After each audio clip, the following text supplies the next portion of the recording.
Les aventures prodigieuses de Tartarin de Tarascon. 2e épisode, chez les Teurs. Chapitre 2. Aux armes. On ne sombrait pas, on arrivait. Le zouave venait d'entrer dans la rade. Une belle rade aux eaux noires et profondes, mais silencieuse, morne, presque déserte. En face, sur une colline, Alger la Blanche, avec ses petites maisons d'un blanc mat, qui descendent vers la mer serrées les unes contre les autres.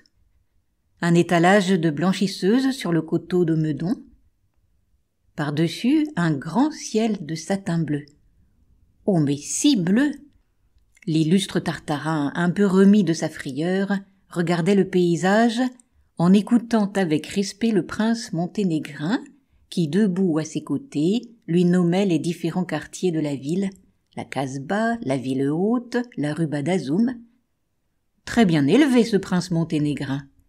De plus, connaissant à fond l'Algérie et parlant l'arabe couramment. Aussi Tartarin se proposait-il de cultiver sa connaissance. Tout à coup, le long du bastingage contre lequel ils étaient appuyés, le Tarasconnais aperçoit une rangée de grosses mains noires qui se cramponnaient par dehors. Presque aussitôt, une tête toute crépue apparaît devant lui, et avant qu'il ait eu le temps d'ouvrir la bouche, le pont se trouve envahi de tous côtés par une centaine de forbans noirs, jaunes, à moitié nus, hideux, terribles. Ces forbans-là, Tartarin les connaissait.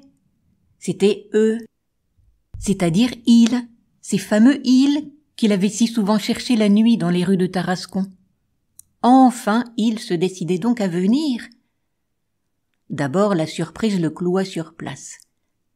Mais quand il vit les forbans se précipiter sur les bagages, arracher la bâche qui les recouvrait, commencer enfin le pillage du navire, alors le héros se réveilla. Et dégainant son couteau de chasse, « Aux armes! Aux armes !» cria-t-il aux voyageurs. Et le premier de tous, il fondit sur les pirates. « Kezako, qu'est-ce qu'il y a? Qu'est-ce que vous avez ?» fit le capitaine Barbassou qui sortait de l'entrepôt. « Ah, vous voilà, capitaine! Vite, vite, armez vos hommes !»« Pourquoi faire, bon Dieu? Mais vous voyez donc pas? Quoi donc? Là, devant vous, les pirates !» Le capitaine Barbassou le regardait tout ahuri. À ce moment, un grand diable passait devant eux en courant, avec la pharmacie du héros sur son dos. « Misérable, attends-moi !» hurla le Tarasconnais, et il s'élança, la dague en avant.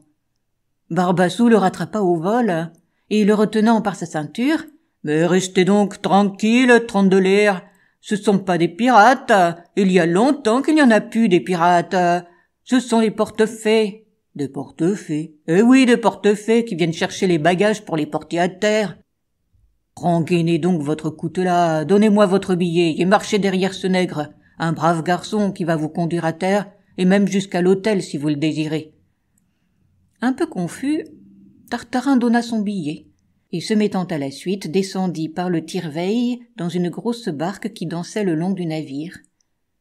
Tous les bagages y étaient déjà, ses malles, caisses d'armes, conserves alimentaires. Comme il tenait toute la barque, on n'eut pas besoin d'attendre d'autres voyageurs. Tous regardaient Tartarin en riant et montrant leurs dents blanches. Debout à l'arrière, avec cette terrible moue qui faisait la terreur de ses compatriotes, le grand Tarasconnais tourmentait fiévreusement le manche de son coutelas. Car, malgré ce qu'avait pu lui dire Barbassou, il n'était qu'à moitié rassuré sur les intentions de ces portefaix à peau d'ébène qui ressemblaient si peu aux braves portefaix de Tarascon. 5 minutes après, la barque arrivait à terre, et Tartarin posait le pied sur ce petit quai barbaresque, où 300 ans auparavant, un galérien espagnol, Michel Cervantes, préparait sous le bâton de la chiourme algérienne un sublime roman qui devait s'appeler Don Quichotte.